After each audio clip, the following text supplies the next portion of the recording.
Bonjour à tous. Donc, je vais vous parler du cérumen et du bouchon de cérumen et de ce qui vous intéresse le concernant.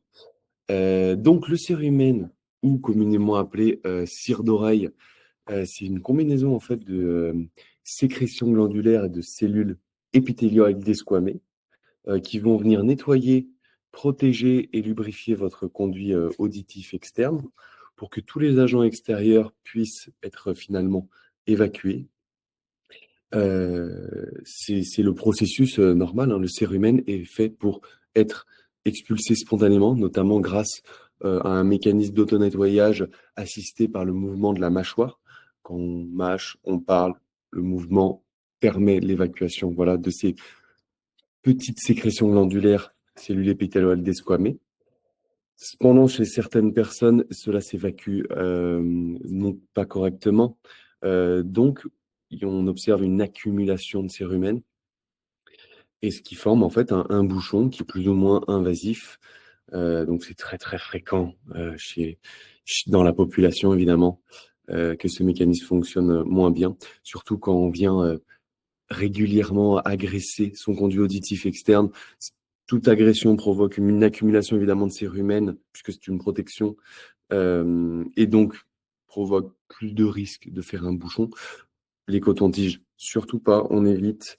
Mais toutes les personnes qui vont porter des protections auditives, anti-bruit ou pour les bouchons de sommeil, etc., bah forcément, ça va venir irriter et agresser, et donc va produire plus de cérumen.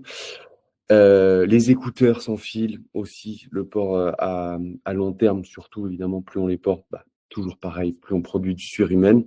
Donc, il faut, la meilleure prévention, c'est d'aller faire vérifier régulièrement chez un professionnel de santé ses conduits auditifs externes pour voir s'il n'y a pas de cérumen et pas de bouchon, s'il n'y a pas trop de cérumen finalement, et un bouchon tout simplement. Donc, quand est-ce qu'il faut consulter? Bah, tout simplement si on a cette sensation de plénitude, sensation d'oreille bouchée, et que nos tentatives de nettoyer à la maison échouent, il vaut mieux aller consulter un ORL ou votre audioprothésiste. Si vous ressentez des douleurs ou des vertiges pendant que vous essayez d'extraire le cérumen, allez consulter également. Si vous avez des anomalies anatomiques, si vous savez par exemple que vos conduits sont assez sinueux, n'hésitez pas à le demander à votre professionnel de santé qui regarde dans vos oreilles comment sont vos conduits, est-ce qu'ils sont sinueux, est-ce qu'ils sont tout droits, parce que des conduits tout droits sera plus facile pour l'extraction et ainsi que le nettoyage donc. Euh, Si jamais vous avez des antécédents de chirurgie ORL ou une performation ou une ou plusieurs perforations tympaniques, allez voir un professionnel de santé avant de nettoyer par vous-même. Ça peut être risqué de le faire par vous-même. Ça peut provoquer des infections, des otites, etc. Alors, bon, bah, les symptômes les plus fréquents, évidemment, sont la perte d'audition temporaire au bouchon. Donc, le son ne passe pas. Donc, évidemment, c'est une perte d'audition temporaire. Donc, il faut le faire enlever au plus vite. Une sensation voilà, d'oreille bouchée, des démangeaisons, hein, ça vient gratter, des petites douleurs également. Chez certaines personnes, ça provoque des acouphènes, donc des petits sifflements ou des petits bourdonnements, des sons de cloche, hein, qui viennent de nulle part dans l'environnement extérieur, mais sont internes à notre corps finalement. Et des fois, ça provoque des toux, parce que ça, en fait, ça vient appuyer sur le nerf et ça provoque le réflexe de toux dans l'oreille. Donc, au niveau des traitements, ce que je recommande en premier, c'est que vous pouvez utiliser un agent céruménolytique. Donc, pour dissoudre effectivement le cérumen, 3 formes d'agents sont disponibles. D'abord à base d'eau, l'eau oxygénée ou le bicarbonate de sodium. Ça peut être également à base d'huile, l'huile d'amande douce, l'huile d'arachide, l'huile de camphre. L'huile d'olive, c'est assez inefficace. Et le troisième agent potentiel, c'est l'agent spécifique non aqueux, le carbamide peroxyde ou la choline salicylate. Évitez surtout les bougies auriculaires, c'est totalement inefficace et surtout potentiellement dangereux. Donc, si ces agences céruménolytiques ne fonctionnent pas, n'hésitez pas à utiliser une irrigation auriculaire avec la seringue ou la poire, mais prenez certaines précautions. Déjà, assurez-vous que votre tympan est intact, il n'y a pas eu d'antécédents de chirurgie, effectivement, ou de perforation tympanique. Euh, Utilisez une température de l'eau, une température corporelle. Si c'est trop chaud, si c'est trop froid, ça peut provoquer des vertiges notamment.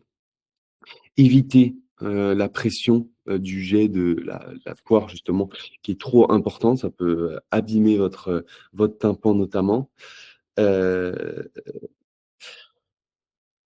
la meilleure méthode, c'est de venir tractionner vers le haut et vers l'arrière votre pavillon, comme ceci. Et vous venez mettre la poire, un jet peu puissant, une eau qui est plutôt stérile, c'est mieux. Ça évite toute problématique associée, évidemment. Et vous venez pousser l'eau, irriguer votre conduit comme ceci. Vous laissez un petit peu agir. Vous inclinez votre tête, vous prenez la serviette et avec votre serviette, vous venez nettoyer le surplus. Par contre, si votre conduit effectivement est assez sinueux, comme on l'a dit tout à l'heure, ça peut être risqué de faire ce nettoyage-là, puisque l'eau risque de rester et ça peut provoquer donc une infection ou des otites, etc. Si tout ça, ces deux méthodes ne fonctionnent pas chez vous, ne sont pas indiquées chez vous, vous avez un doute, etc., consultez votre professionnel de santé, bien sûr, surtout l'ORL qui va venir manuellement extraire le cérumen. Et s'il prend le temps avec vous, il n'y a pas de problème, ça ne fait pas mal, ça peut tirer un petit peu les petits poils, c'est le maximum que ça peut faire. Bon, évidemment, il y a des considérations particulières chez certaines personnes. Les patients sous anticoagulants risquent quand même des saignements accrus après le retrait du cérumen, donc à faire attention, il faut y aller étape par étape et en prenant le temps. Des patients qui sont immunodéprimés ou diabétiques non contrôlés euh, ont un risque accru d'otite externe après l'irrigation, évidemment. Les patients ayant reçu une radiothérapie de tête et cou ont un risque de cérumen sec et de nécrose osseuse, donc à faire bien attention. Consultez toujours votre professionnel de santé. Et les patients, évidemment, avec une anatomie assez sinueuse, l'irrigation peut être inefficace, voire donc dangereuse. Donc, c'est pour ça qu'il faut, en cas de doute, consulter votre professionnel de santé et normalement, tout devrait bien aller. Voilà, merci de m'avoir écouté.